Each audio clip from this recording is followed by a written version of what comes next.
लक्ष्मी नारायण भगवान की जय। बिहारी लाल की जय।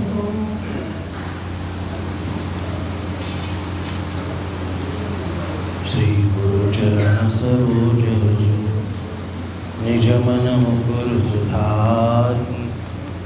वरणहु रघुवर विमल जसु जो दायक फल चारि। बुद्धिहीन तनु जानिके सुमिरौ पवन कुमार। बल बुद्धि विद्या देहु मुनि हरहु कलेश विकार। संकट कटै मिटै सब पीरा जो सुमिरै हनुमत बलबीरा। जय जय जय हनुमान गोसाई कृपा करहु गुरुदेव की नाथ। भक्ति भक्त भगवंत गुरु चतुर नाम वपु एक। तिनके पद वंदन किए नाशत विघ्न हनि।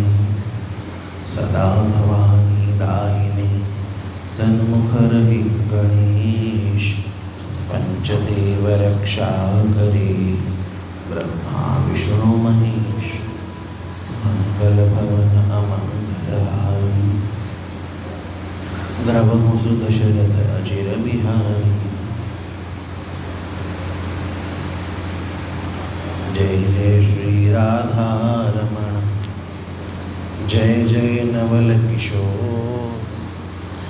जय गोपी चित चोर प्रभु जय जय माखन चोर।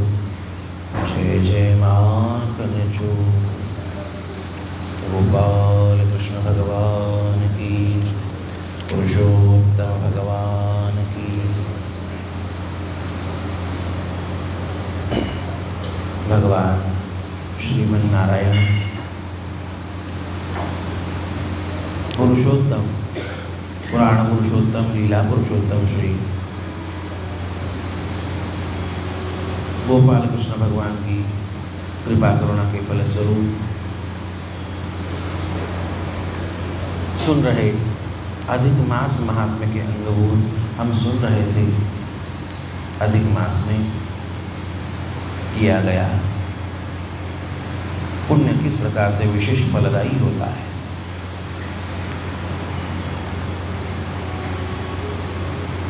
अधिक मास संयोग से भी गलती से भी यदि कोई पुण्य हो जाता है तो अधिक मास में अत्यधिक उसका फल प्राप्त होता है। पूर्व जन्म का कुछ तो भी सुकृत रहे बिना गलती से भी अधिक मास में पुण्य नहीं होता। इसलिए श्रद्धा से अपने सामर्थ्यानुसार अधिक मास में सेवा करनी चाहिए। वर्णन करते हैं, कल हम सुन रहे थे एक कदर्य कंजूस व्यक्ति, लोभी व्यक्ति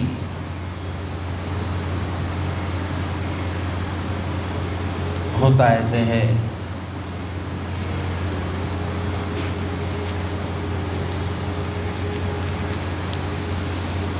जीवन भर लोभ किया, धन संग्रह किया, कंजूसी की, धन का कभी सदुपयोग नहीं किया। बताते हैं धन के 3 उपयोग होते हैं। धन के हमने 15 अनर्थ शायद परसों बताए थे। चोरी हो, हिंसा हो, झूठ हो, दंभ हो, कामना आशा हो, क्रोध हो, स्मय अर्थात मत्सर हो, ईर्ष्या हो, भेद हो, वैर हो, अविश्वास हो, संस्पर्धा हो और व्यसन हो। ये 15 प्रकार के धन के अनर्थ हैं। इनसे यदि मुक्त नहीं होते तो परिवारजन हो, अगली पीढ़ी हो, वंश में आने वाले कुलदीपक हो, इनकी मन बुद्धि चित्त वृत्तियाँ इत्यादि दूषित हो जाती है और मनुष्य सदगति को प्राप्त नहीं करता। संग्रहित किया गया धन जब तक उसका सुयोग्य विनियोग ना हो, तब तक जिसने संग्रहित किया है ना, उसकी मुक्ति नहीं होती, ऐसा बताता है।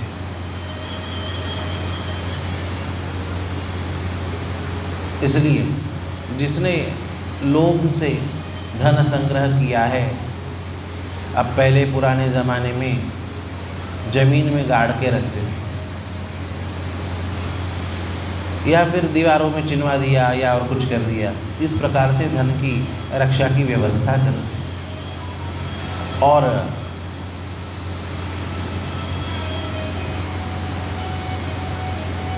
जिन्हें धन की आशा होती, जिसने वह संग्रहित रखा हुआ होता, उसका उसमें बड़ा लोभ होता। मैंने खून पसीना इकट्ठा करके वह धन कमाया है, वह कोई अनाप शनाप न इस्तेमाल करे। कई बार जिसने धन संग्रह किया है वही उस धन पे सांप के रूप में रह के उस धन की रक्षा करता। अब बैंकों में हो और कहीं पर भी हो, अलग अलग साधन है रक्षा करने, पर जब तक उस धन में आसक्ति है तब तक सामने वाले की, रखने वाले की, कमाने वाले की, सुरक्षित रखने वाले की मुक्ति नहीं होती। अरे धन की क्या बात,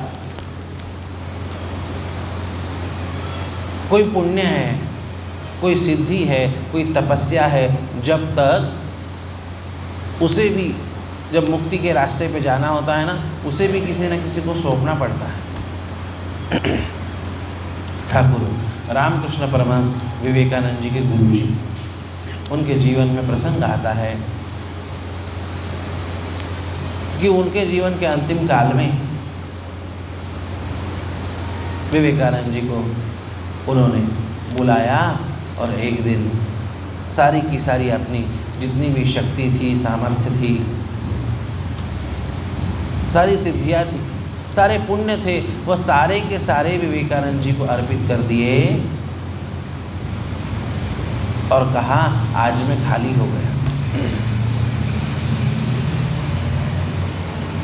ये खाली होना आवश्यक होता है हर कर्म में, चाहे पुण्य कर्म भी हो तो भी। हमने सुना पुण्य दो प्रकार के होते हैं, ज्ञानेश्वर महाराज जी उसे स्पष्ट करते हैं, एक सकाम पुण्य और निष्काम पुण्य।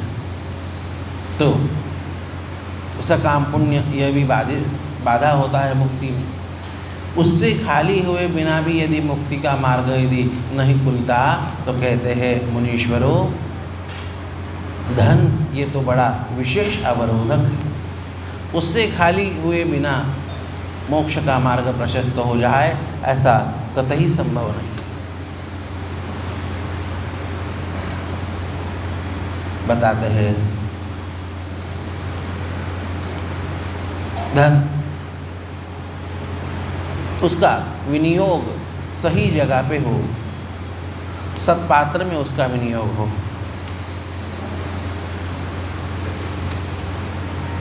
दो मिनट आएंगे। यदि दुरुपयोग होता है तो धन का संग्रह करने वाले, संचय करने वाले, इसे भी दोष लगता है, पाप लगता है। जिस प्रकार सत्पात्र दान यदि होता है तो पुण्य होता है, उसी प्रकार कुपात्र यदि दान होता है ना तो उसका दोष लगता है। धन के शोधन के बिना, धन के लोभ त्याग के बिना, धन के आशा कामना इसके त्याग के बिना भले ही मनुष्य शरीर पूरा हो जाए, पूरा होने के बाद भी वह भटकता है, वो किसी दूसरे अन्य योनि में चला जाए, फिर भी उसकी सदगति नहीं होती। कहते हैं ना, जिसके नसीब में मिलना हुआ लिखा हुआ है उसी को वो संग्रहित धन, गड़ा धन ये मिलता है। जिसने संचय करके रखा है ना, उसका संकल्प जिसके लिए है, या संकल्प भले ही ना हो पर उसकी इच्छा हो, या उसका कम से कम उससे आक्षेप ना हो, इतना तो कम से कम चाहिए, तब जाके किसी को वह धर्म मिलता है। और जिसने संग्रहित किया है उसके अगले सदगति का रास्ता साफ होता है। कितने ही उदाहरण हैं कि अमीरों ने धन एकत्रित करके रख दिया, चल बसे और दुर्गति को प्राप्त हो गए। जब तक वह धन उसका विनियोग ठीक से नहीं हुआ, सत्पात्र में नहीं हुआ, किसी न किसी के माध्यम से, अब शरीर छूट गया तो स्वयं तो कुछ कर नहीं सकते, किसी दूसरे के माध्यम से, किसी दूसरे का सहारा लेते हुए उस धर्म का जब विनियोग किया जाता है, इस्तेमाल किया जाता है, याद रखना, तभी जाके मुक्ति का रास्ता प्रशस्त होता है। सूत जी महाराज बताते हैं धन के 3 विनियोग है, 3 इस्तेमाल है, और इन 3 इस्तेमालों में सबसे पहला उपयोग धन का वो है धर्म, दान, पुण्य इत्यादि, जो कि इस लोक में भी हमारे कल्याण के लिए साधनीभूत होता है, उपयोगी होता है, और शरीर छूटने के बाद परलोक में भी हमारे कल्याण का साधन बनता है। दूसरा उपयोग बताते हैं धन का भोग, उपभोग, हम उसका इस्तेमाल करें, ये भी एक मध्यम उपाय, उपयोग है। और फिर तीसरा उसका विनियोग कहते हैं, तीसरी उसकी गति, तीसरी गति उसकी नाश है। या तो दान धर्म पुण्य इत्यादि करके पुण्य अर्जित करें, या तो उपभोग करके क्षणिक सुख अर्जित करें, और नहीं तो तीसरी उसकी गति, उस धन का विनाश यही होती है। ये 3 प्रकार के विनियोग, 3 प्रकार के उपयोग धन के बताए। इसलिए समझदार व्यक्ति को, मनुष्य को धन का उपयोग, क्षणिक धन का उपयोग, चंचल धन का उपयोग, चंचल लक्ष्मी का उपयोग स्थिर स्थावर परमात्मा की प्रसन्नता और मोक्ष के लिए करना चाहिए, पर्वों पे करना चाहिए। और उसमें भी सारे पर्वों का राजा अधिक मास, उसमें धन का विशेष विनियोग करना चाहिए, ऐसा बताते हैं।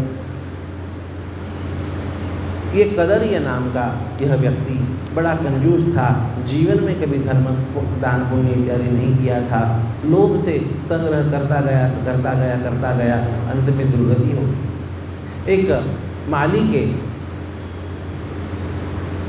सारे के सारे समाज बांधवों ने, प्रादेशिक लोगों ने उस पर बहिष्कार डाल दिया था।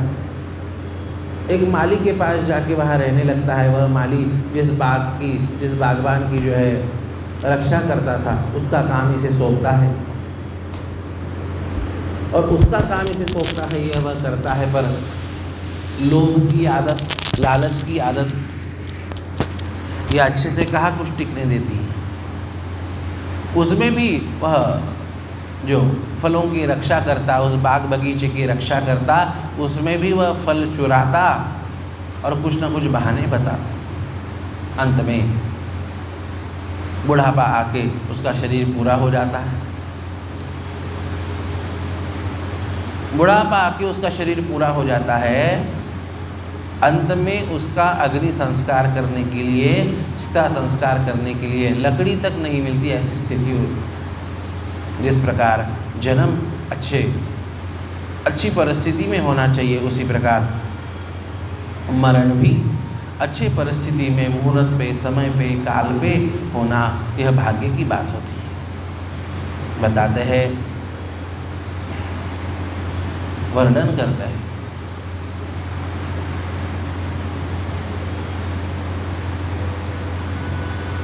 जिस प्रकार मंगलम मरणयत्र, मरण भी किसी तीर्थ में, धाम में, पवित्र देश में, पवित्र काल में, जैसे कई लोग कहते हैं ना, हमारे ससुर जी एकादशी के पवित्र मुहूर्त पे गए, आज एकादशी है। ऐसे कितने ही हमारी माता जी नवरात्रि के कालावधि में गई। पवित्र समय हो, प्रदेश हो, हमने विधिवत उनका संस्कार किया। इसके लिए भी भाग्य चाहिए। यदि पुण्य नहीं हो तो वो भाग्य उपलब्ध नहीं होता, और यदि अंतिम संस्कार इत्यादि ठीक नहीं यदि होते तो दुर्गति हो जाती। कितने ही लोग, कितने ही अच्छे, सक्षम, धनाढ्य, अमीर लोग हमने देखे कोरोना के कालावधि में, न उनके संस्कार हो पाए, न कुछ हो पाए। किन्हीं ने फुटपाथ पे शरीर छोड़ा, किन्हीं ने रोड पे शरीर छूटा। पैसा धरा का धरा रह गया अकाउंट में, न बेड मिला, न अस्पताल मिला, न कुछ मिला। उसके लिए विशेष भाग्य चाहिए। जीवन भर किए गए पुण्यों का परिपाक होता है कि जीवन के अंत में, जीवन का अंत जो है, कहते हैं अंत भला तो सब भला, और अंत बेकार तो सब बेकार। अंत अच्छा होना चाहिए। जन्म जन्म मुनि जतन कराही, अंत राम कही आवत ना। अंत अच्छा होना चाहिए। अब इसने इस कदर यानी कोई पुण्य कर्म तो किए नहीं थे, केवल संग्रह करता गया, लोभ लालच में रहा। अंतिम संस्कार में इसकी लकड़ी भी नहीं मिली। पर होता यह है, अच्छा ये लोभी रहा ना, तो इस कारण से जो है उसे, अब जो इस प्रकार से लोभ लालच में पड़े रहते हैं ना, अगले जन्म में उनका प्रमोशन हो जाता है। इस बार 2 पैर के हैं, अगले बार 4 पैर के बन जाते हैं। मनुष्य तक भगवान की नियति, प्रकृति, कर्म जो है मनुष्य तक नहीं बनने देती। अब होता यह है, अब लोभ, संग्रह, संचय, इसके फलस्वरूप बताइए चंचल योनि। अब सबसे चंचल कौन सी योनि है जी, कौन सा शरीर है? तो कहते हैं बंदर का शरीर सबसे अधिक चंचल है। सारे प्राणियों में सर्वाधिक चंचल प्राणी यदि कोई है तो वह बंदर है। इसलिए कहते हैं बंदर से सावधान रहो। पहले ही चंचल बंदर, और उसमें भी मर्कटस्य सुरापानम तस्य वृश्चिकदंशनम तन्मध्ये भूत संचार यदवा तदवा भविष्यति। पहले ही बंदर उसमें भी जो है बंदर को यदि पिलाई जाए, और उसमें भी उसे यदि चढ़ जाए, और उसमें भी यदि उसे बिच्छू काट ले, उसमें भी उसे उसके शरीर में भूत घुस जाए तो कैसे होगा? उसी प्रकार यह बंदर योनि को लोभ की प्राप्त हो जाता है। लोभ की बंदर योनि को प्राप्त हो जाता है, और फिर उसके लोभ के लिए भी हवा मिलती है उसे। होता यह है, ये त्रेता युग की बात है। त्रेता युग की बात है। उस समय प्रभु रामचंद्र जी का अवतार पृथ्वी पे था। प्रभु रामचंद्र मर्यादा पुरुषोत्तम भगवान रावण के साथ युद्ध करते हैं, रावण को समाप्त करते हैं। अब जब तक युद्ध चल रहा था तब तक जो है देवताओं ने प्रत्यक्ष राम जी के पक्ष में आके खड़े नहीं हुए, जब तक राम जी की जीत निश्चित नहीं हुई। बड़ा सुंदर प्रसंग है। सारे असुर, सारे राक्षस, ये सारे के सारे अस्त्र शस्त्रों से, रथादिकों से, सारे सुरक्षा कवचादिकों से सज्ज है। राम जी, उनके पास कोई साधन सामग्री नहीं, केवल धनुष है, बाण है। अरे रथ वगैरह तो छोड़ दो, पैरों में पादुका तक नहीं है। और ऐसे अच्छा, शरीर पर जो है, अरे अपन बारिश में भी जाते तो रेनकोट पहनते हैं ना। युद्ध में जाने के लिए जो है कवच कितना आवश्यक है। युद्ध में जाते समय जो पहनते हैं उसे क्या कहते हैं यार? चिलखत कहते हैं या क्या कहते हैं? हाँ,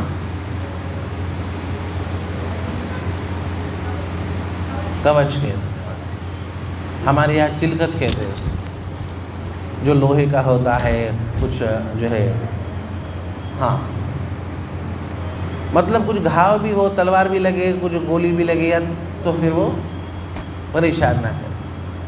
अब राम जी के बदन पे कुछ भी नहीं, और कुछ भी नहीं, अरे पैरों में पादुका तक नहीं। सुग्रीव कहता है महाराज, ये सारे के सारे मायावी राक्षस, दैत्य, असुर, ये सारी साधन सामग्री से संपन्न है और अपने पास कोई साधन नहीं, कैसे युद्ध लड़े? आप कुछ ना कुछ कवच होना चाहिए। देखो, अधिक मास में राम जी की इतनी भी बात आप सिद्धांत याद रखो ना, ये भी वाक्य याद रखो तो जीवन तर जाएगा। याद रखना, राम जी कहते हैं सुग्रीव, तुझे लगता है कि मेरे पास कवच नहीं है, मेरे पास दिखने वाला कवच नहीं, मेरे पास न दिखने वाला कवच। दूसरे कवच तो शायद टूट भी जाए, मेरे पास ऐसा अभेद्य कवच है जो कभी टूटता नहीं और जो कभी विफल नहीं होता ना, ऐसा कवच। कौन सा कवच? कवच अभेद विप्र गुरु पूजा, एहि सम विजय उपाय न दूजा। कवच अभेद विप्र गुरु पूजा, एहि सम विजय उपाय न दूजा। कवच अभेद, मेरे पास अभेद्य कवच है। कौन सा कवच है? तो कहते हैं विप्र गुरु पूजा। मेरे पास जीवन भर, अरे कोई कभी साधु संत ब्राह्मण यदि आ जाए तो मैंने कभी उनकी पूजा किए बिना उन्हें जाने नहीं दिया, उनकी सेवा किए बिना मैंने कभी उन्हें जाने नहीं दिया। और यही कारण है। अच्छा, जितने भी श्रेष्ठ जन है, गुरुजन है, उनकी भी नित्य मैं पूजा करता, और पूजा करता तो नित्य उनका अर्चन करता, नित्य उनकी सेवा करता, जो भी जितना संभव हुआ उतनी उनकी सेवा पूजा इत्यादि करता। और यह कारण है कि मेरे पास कवच है, उनकी आशीर्वाद रूपी मेरे पास कवच। सुग्रीव, दूसरे कवच भले ही विफल हो जाए पर ये कवच कभी विफल नहीं होता, ये कवच कभी भेदा नहीं जा सकता। कौन सा कवच? साधु ब्राह्मणों के आशीर्वाद रूपी कवच। मेरे पास, मेरे जीवन में यही सर्वश्रेष्ठ कवच है। रावण के पास क्या है? इन मायावी राक्षस दैत्यों के पास क्या है? इनके पास भोगों के, मंत्र तंत्रों के कवच होंगे, पर याद रखना, मंत्र तंत्र और तपस्या, इनसे भी कल्याण निश्चित नहीं होता। वरदानों से कल्याण निश्चित नहीं होता। कल्याण या आशीर्वादों से, अच्छे दुआओं से, शुभ कामनाओं से निश्चित होता है।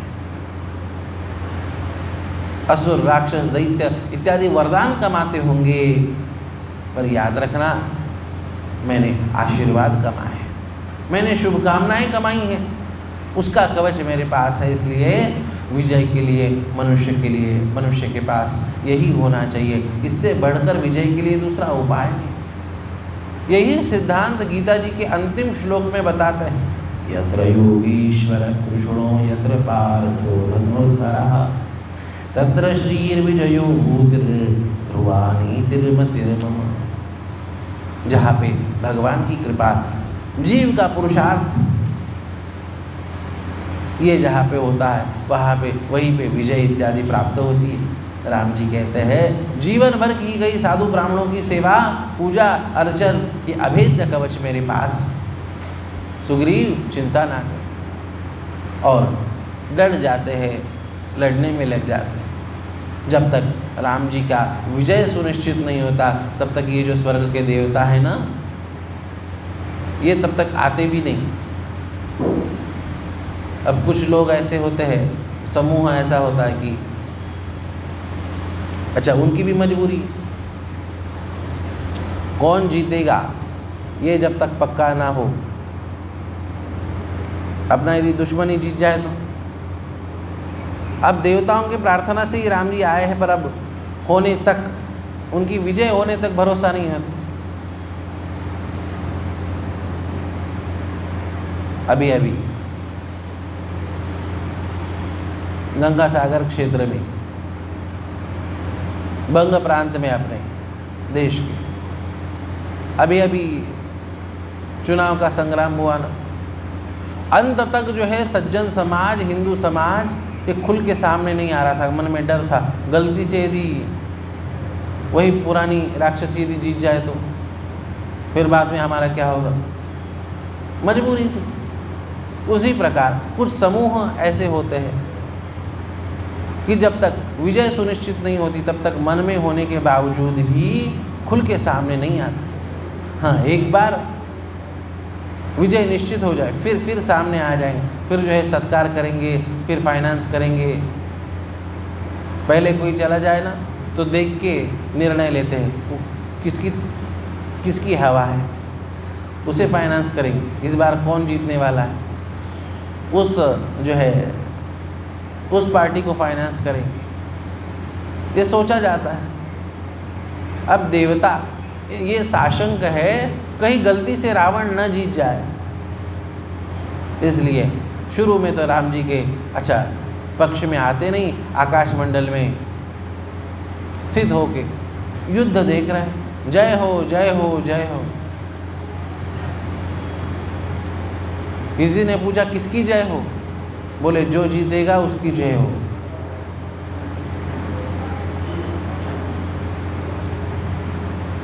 राक्षस पक्ष के लोग पूछते किसकी जय हो, आपकी जय हो। वानर सेना पूछती किसकी जय जय कर रहे हो, बोले आपकी जय हो। सर्व पक्ष समभाव, सर्व पार्टी समभाव। अब ये देवता स्वर्ग के जब राम जी की विजय सुनिश्चित हो गई, तब देवराज इंद्र ने जो है अपना रथ और सारथी मालती को भेजते हुए राम जी के पास भेजा। राम जी के पास भेजा। राम जी अंत के कुछ दिन, अच्छा राम जी कितने शालीन हैं, ये नहीं कि सोचते हैं अब क्या है, अब तो मेरी जीत पक्की है, मुझे ज़रूरत नहीं, अब तक तो दिया नहीं, अकड़े नहीं, उसके रथ का भी स्वीकार कर दिया। कुछ चीज़ें अपने को आवश्यक ना होने के बावजूद भी सामने वाले का मन रखने के लिए लेनी पड़ती है।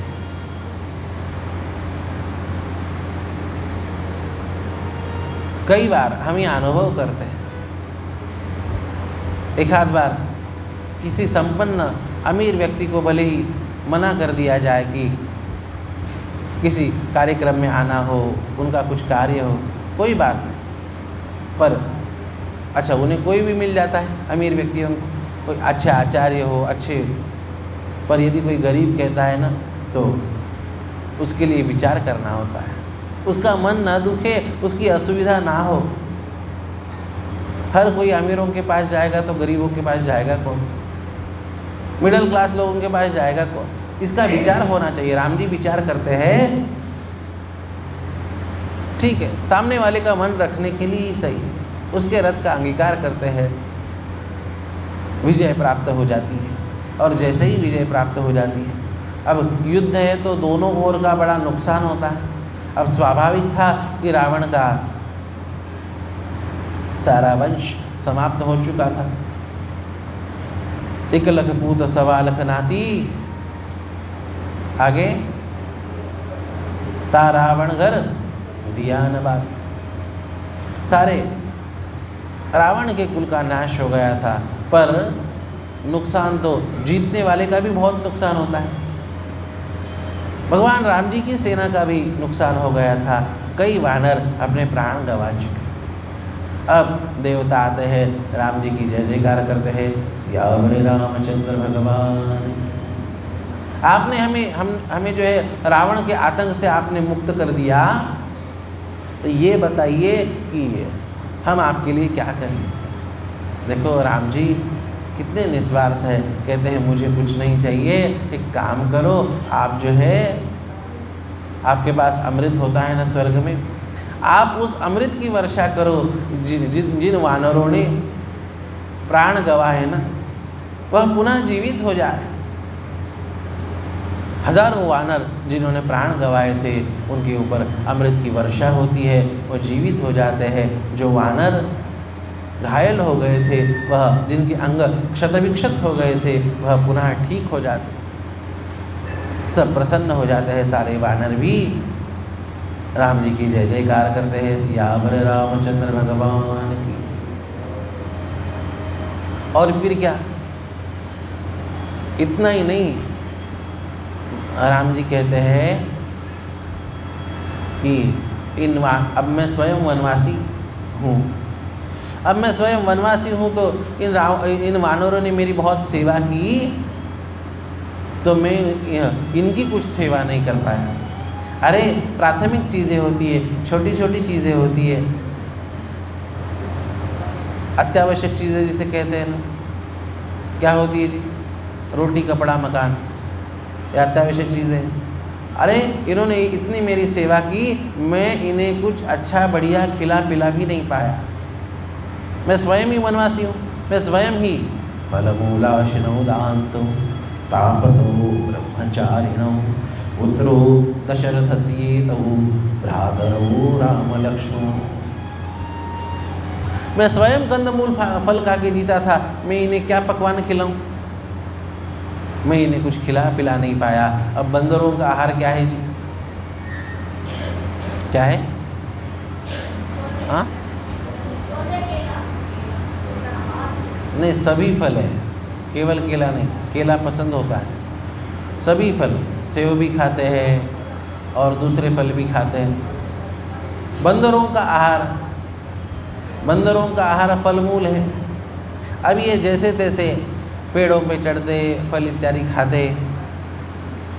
अब कई ऐसे स्थान थे कि वहाँ पे न पानी पीने की व्यवस्था थी, न और कुछ फलों की व्यवस्था थी। इसके बावजूद जो भी जितने दिनों बाद मिलता वो पाते। अब युद्ध हो चुका है, मैं आपसे यही मांगता हूँ, ये जो मेरे वानर है ना, इन्हें अब खाने पीने का फ्री हैंड दे दिया जाए। आपकी भाषा में कहूँ, अब इन्हें पार्टी करने की छूट दे दी जाए। अब ये जिस वन में जाके जितने फल खाना चाहते, जो भी करना चाहते, इन्हें खाने पीने दो भरपेट। युद्ध के दौरान हो, यात्रा के दौरान हो, ये नहीं खा पी पाए। और अब जो है सारे वानरों को राम जी उनके लिए मुक्त हस्त मान लेते। अच्छे लदे हुए फल इन वानरों को मिल जाए, ऐसी आप व्यवस्था करो। अब सारे के सारे वानरों की मौज हो गई। उस समय के सबको जो है बढ़िया बढ़िया फल इत्यादि, जिस वन में जाते वहाँ पर उन्हें अच्छे फल इत्यादि मिलते। अच्छा, जो राम जी की सेना में थे उन्हें तो मिले ही, पर जो बाकी भी थे उन्हें भी मिल गए।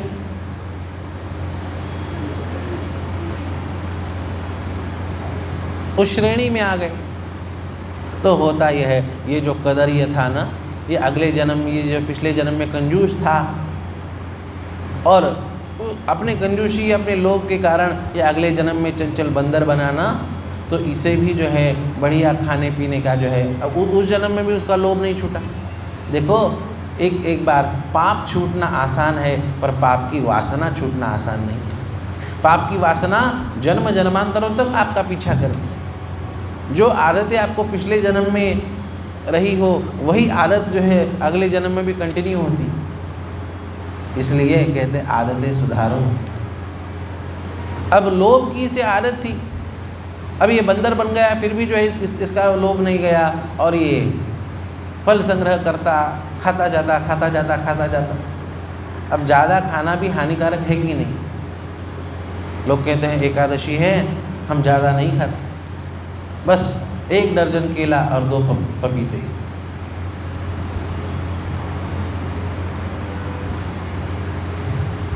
अब ये भले ही सात्विक खाना हो, पर सात्विक खाना भी यदि मात्रा यदि बदल जाए, मात्रा यदि अधिक हो जाए, मात्रा यदि बिगड़ जाए, तो सात्विक खाना भी तामस बन जाता है। दूध सात्विक है कि नहीं, पर वो भी आप ज़्यादा पी लो तो आपको नींद आने लगती है।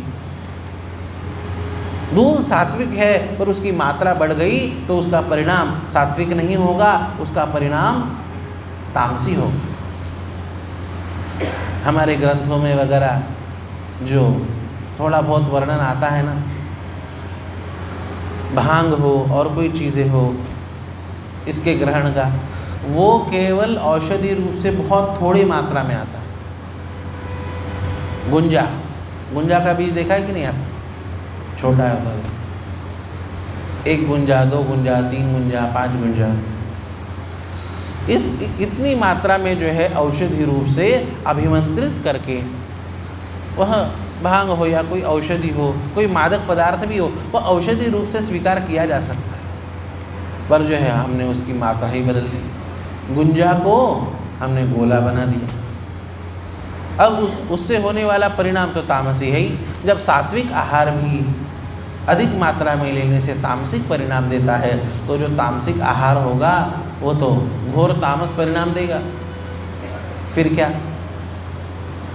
ये फल खाता लोभ से, खाता जाता खाते खाते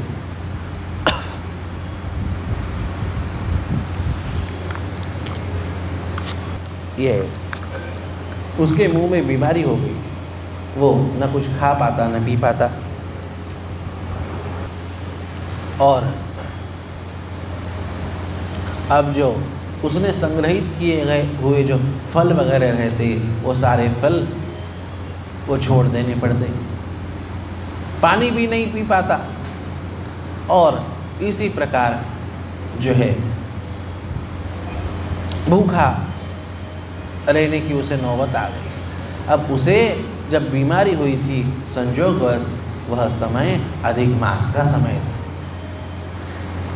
गलती से ही सही उससे उपवास हो गया, उससे व्रत हो गया। और होता यह है कि वो जिस पेड़ पे जो है रह के इधर उधर घूमता था, अब बीमारी में जो है ज़्यादा उछल कूद भी नहीं कर पाता। एक जगह से दूसरे पेड़ पे कूदते हुए एक बीच में एक सरोवर था, एक जलाशय था। उस जलाशय में, जो पवित्र जलाशय है, ऐसे मृगवन के जलाशय में वो गिर जाता है। उसे तीर्थ की संज्ञा होती है और संजोगवश उसे उपवास भी हुआ होता ही है। उसे तीर्थ स्नान का भी फल मिल जाता है। क्यों? क्योंकि उस समय अधिक मास चल रहा है। उसे तीर्थ स्नान का भी फल मिल जाता है। उपवास तो, भूखा पेट तो था ही, और उसी में अब उसके प्राण छटपटा जाते हैं। भूख से वह शरीर उसका छूट जाता है, और जैसे ही शरीर छूट जाता है, विमान आ जाता है और विमान में बैठ के भगवान के दिव्य लोक को चला जाता है। वैकुंठनाथ भगवान। अब ऋषि पूछते हैं कि महाराज, उसने जीवन भर कंजूसी की, फिर वो तीर्थ वाले मृगवन वाले सरोवर मृगवन का जहाँ सरोवर है वहाँ पर वो कैसे पहुँचा? तो कहते हैं पिछले जन्म में वो कंजूस व्यक्ति था ना, अधिक मास में किसी का दान लेके आया था, और ढोंग के लिए ही सही, पर अधिक मास में भगवान पुरुषोत्तम की, भगवान गोपाल कृष्ण की, भगवान नारायण की उसने स्तुति की थी। उस स्तुति का फल था कि वो बंदर तो बना, पर उस मृगवन क्षेत्र का बंदर बना। उसका शरीर उस जलाशय में छूटा। उसे जो है गलती से ही सही, पर अधिक मास के पुण्य पावन पर्व पे उसे स्नान हुआ, उसे उपवास हुआ, और अंत में उसकी सदगति हो गई। इस प्रकार अधिक मास का महात्म्य इसमें किया गया। गलती से भी पुण्य यदि विशेष फलदायी होता है तो जान के संकल्प पूर्वक जब आप पुण्य करेंगे तो उसका कितना फल होगा। गलती से पुण्यों का फल जो पशु योनि में है प्रायः उन्हें प्राप्त होता है। हम मनुष्य हैं, हम विवेकी है, विवेक पूर्वक अधिक मास का अत्यधिक लाभ लेते हुए अधिकाधिक पुण्य करना चाहिए।